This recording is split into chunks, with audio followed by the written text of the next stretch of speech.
अच्छा, हमारा जो सेकंड टॉपिक है आज वो है ऑर्गेनाइजेशन ऑफ पीएनटी कमेटी। कुछ कमेटीज़ बनाई गई हैं, ठीक है, इसलिए बनाई गई हैं क्योंकि हमारी जो ड्रग्स के इफ़ेक्ट से जो डेथ्स हो रही हैं उसका रिकॉर्ड बहुत बहुत ज़्यादा हो गया, ठीक है। मेडिकेशंस एरर की वजह से बहुत सारी डेथ होने लगी थी और अभी भी होती है।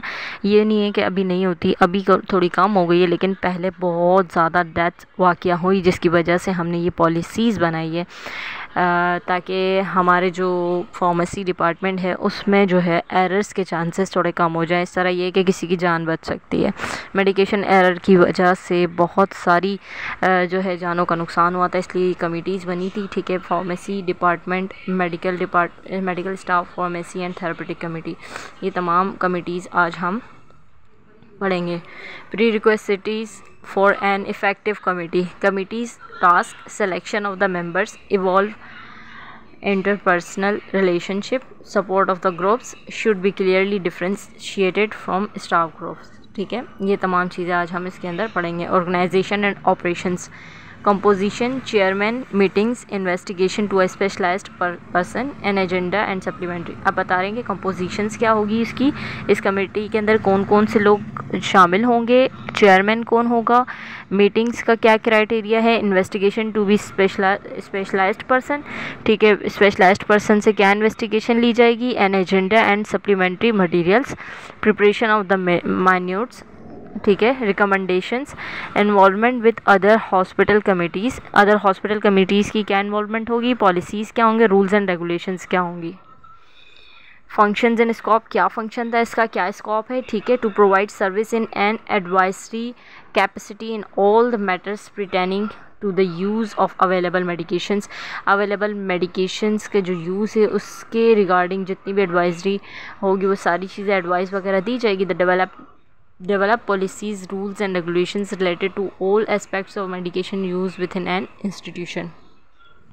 अब इसके ज़रिए क्या करेंगे हम, कुछ पॉलिसीज़, रूल्स बनाएंगे, रेगुलेशंस बनाएंगे related to all aspects of medication use within an institution. To develop a formulary of drugs, ठीक है, ड्रग फॉर्मुलरी बनाएंगे।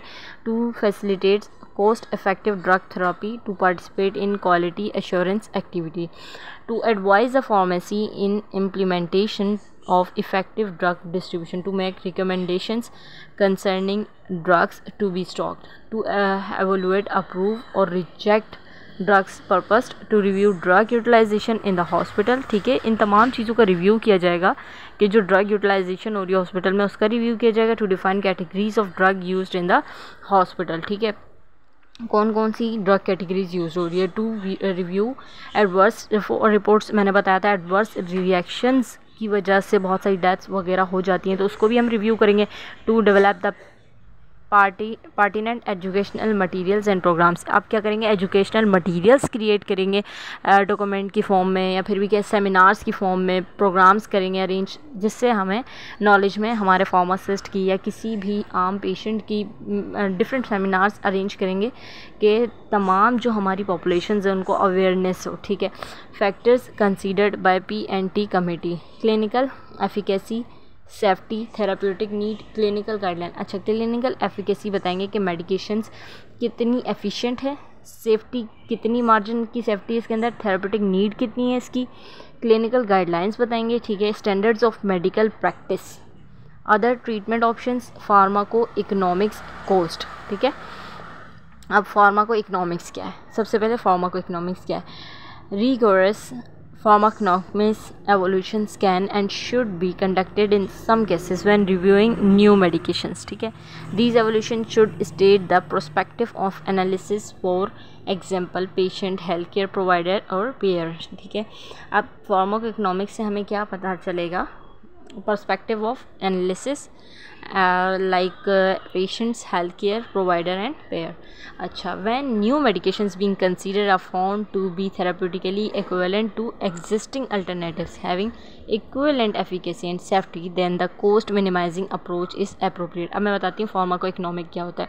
अगर आप मेडिकेशन प्रिपेयर कर रहे हो ठीक है। कोई भी मेडिकेशन मिसाल के तौर पर पैनाडोल है, उसके अंदर पैरासीटामोल होता है, ठीक है। अगर आप पैनाडोल की तरह फेब्रोल बना रहे हो, ठीक है, तो उसमें दोनों का फंक्शन एक ही है, ठीक है, दोनों में पैरासीटामोल है।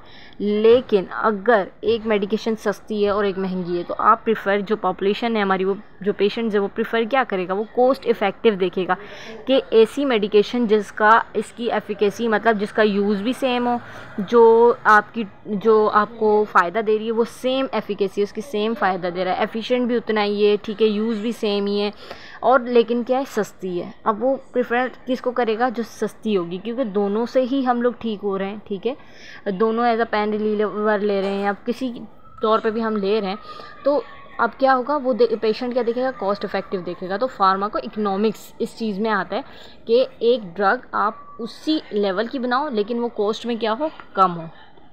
While cost effectiveness analysis is another potentially useful analytic approach, it is not often used for formulary decision making because of its complexity and need for strong evidence or data, ठीक है। This approach shows how little must be spent to achieve a particular margin of clinical advantage। देखो, margin भी achieve करना है आपने, ये नहीं कि सस्ते के चक्कर में आप ख़राब चीज़ ले आओ। When comparing an alternative that is more expensive but safer or more efficacious, अगर आप तो फिर महंगे को ही प्रेफर करोगे। अगर मेडिकेशन के यूज़ जो सेफ्टी है वो उसकी कम हो और जो महंगी वाली उसकी सेफ्टी ज़्यादा हो, तो आप फिर महंगी सस्ती नहीं देखोगे। लेकिन अगर आप उसी की लेवल की बनाते हैं और फिर कॉस्ट इफेक्टिव भी होती है, तो ज़्यादा ये आपकी फिर प्रेफर की जाएगी। How to pharmacist support the PNT committee, planning future agendas, medications, policies and procedures, quality assurance, ये तमाम चीज़ें जो है फ्यूचर एजेंडास के अंदर क्या हम लोग प्रेफर करेंगे, मेडिकेशंस, पॉलिसीज़, प्रोसीजर्स बनाएंगे, क्वालिटी एश्योरेंस, ठीक है। आप डेटा गैदर करोगे, एवोल्यूएटिंग medications for formulary adaptation or deletion।